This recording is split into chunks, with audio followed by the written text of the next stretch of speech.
The attention and intrigue surrounding this case had to do with the fact that Betty Broderick had absolutely no remorse for what she did, despite killing two people in cold blood. And while she's already been denied parole 3 times before, News 8 has learned she may have a new avenue out of jail. A brutal murder. She ambushed them. A bitter divorce and an affair. She said, "I shot your dad, I shot the son of a bitch." It's been 30 years since Dan Broderick, a prominent attorney, and his second wife, Linda, were viciously gunned down in bed inside their San Diego home. She rode around town telling people she was going to kill him. That she is Betty Broderick, Dan's jilted ex-wife and the mother of his 4 children, who he'd left for a younger woman. Everything just came down on me. I just couldn't stand it another minute. The case had it all: infidelity, wealth, elegant homes, and a suburban mom turned admitted killer who showed no signs of remorse. She was a very angry and bitter woman that the only thing that would satisfy her is, I'm going to take it out on people that stole my life. Terry DeGelder was the lead detective for San Diego police. It was very cold-blooded and calculating. A crime as brutal as it was controversial. There still are people out there who believe that it was Dan's fault. Bitter divorce, bitter custody battles. Lorraine Kimmel Hennessy covered the case as a reporter for News 8. To use a, politically incorrect term, she was a crackpot. November 1989, investigators say Betty, using a house key she stole from one of her daughters, snuck into the couple's home and as they slept, shot Linda in the head at point-blank range and then shot Dan in the chest. Which did not kill him immediately. So he was reaching for the telephone, so she pulled the phone out of the wall. That infamous scene and other details of her spiraling rage later played out in a made-for-TV movie. Dad's mom. Who'd driven her car into her ex's house and burned his clothes in the street, and, she left obscene messages. The incidents helped prosecutors paint a picture of a scorned woman set on revenge. She was out for blood. Betty maintained she was an abused wife driven to kill. A lot of this was my fault because I was old and fat and ugly and boring and stupid. That trial ended in a hung jury. A lot of women that sympathized with her, but they didn't know the facts. The retrial was another story. Jurors found Betty guilty of 2 counts of second-degree murder. Decades later, she was denied parole in 2010, 2011, and 2017. DeGelder says that's because all these years later, she refuses to admit what she did was wrong and continues to blame the victims. To this day, she believes in her heart, in her mind, that they deserve to die. She made her decision, and I think she's happy with it. It's believed her 4 children are split on whether she should get out. Her next parole hearing isn't until 2032, but according to DeGelder, during a recent interview he did for the true crime TV show Snapped, producers claimed the now 71-year-old convicted killer was in failing health, and her family might be seeking a compassionate release. For now, Betty remains in prison in Chino, California. We did reach out to her, but did not receive a response. Hi, my fellow true crime lovers. Today we're diving into the story of Betty Broderick. Betty Broderick's story is a complex tale of love, betrayal, and tragedy that captured national attention in the late 1980s.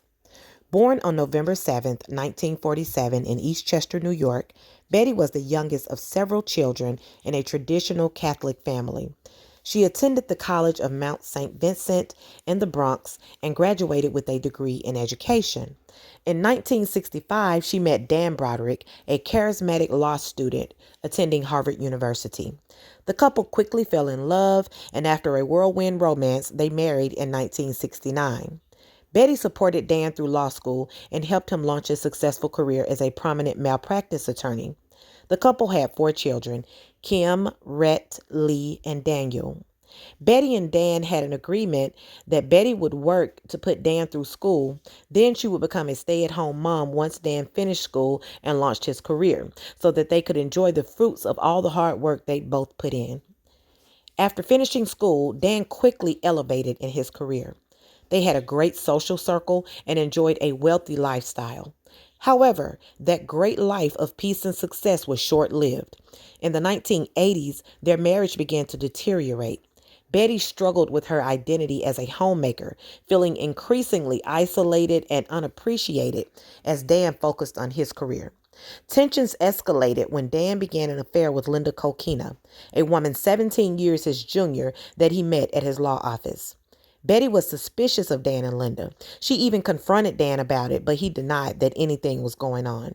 One day, Betty went to Dan's office in the middle of the afternoon to surprise him with an office picnic lunch for his birthday, but he wasn't there. She was informed by his secretary that he and Linda had gone to lunch. Betty decided to wait in his office, but Dan never returned. So Betty finally went home. Eventually, Dan made it home after dark. Betty was on the front porch waiting for Dan. She questioned him about going to lunch with Linda, but he denied it. He claimed to be in meetings all day. Betty didn't believe him, though. She already had a pile of his clothes sitting on the ground. She then set the pile of clothes on fire. Shortly after this incident, Dan left Betty for Linda, sparking a bitter and public divorce battle. Betty, feeling betrayed and devastated by the loss of her marriage and family, became increasingly erratic. Betty's friends distanced themselves from her. She felt that they all chose Dan. Dan and Linda got married, and Betty and Dan's mutual friends attended the wedding. This devastated Betty. She fought for custody of her children while struggling with depression and resentment. The legal proceedings were tumultuous, with accusations flying on both sides. Despite having shared custody, Betty felt she was losing her children to Dan and Linda. It was hard for Betty to get a good lawyer because nobody wanted to go against Dan Broderick. He was a powerful attorney and the president of the San Diego Bar Association. Betty felt helpless. In a fit of rage and frustration on November 5th, 1989, using a key that she had taken off her daughter's keychain, Betty entered into Dan and Linda's home and fatally shot them both while they were sleeping. Betty was arrested and subsequently charged with 2 counts of murder. Her trial drew significant media coverage and garnered public sympathy as many saw her as a woman scorned and pushed to the edge. In 1991, Betty Broderick was convicted of second-degree murder and sentenced to 32 years to life in prison. Since her sentencing, Betty has gone up for parole several times. Each time, the Board of Parole Hearings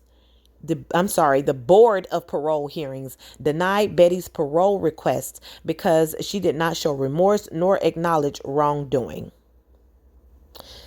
All right, and that's the end of the story. Betty is still in prison now. These are my thoughts on this story.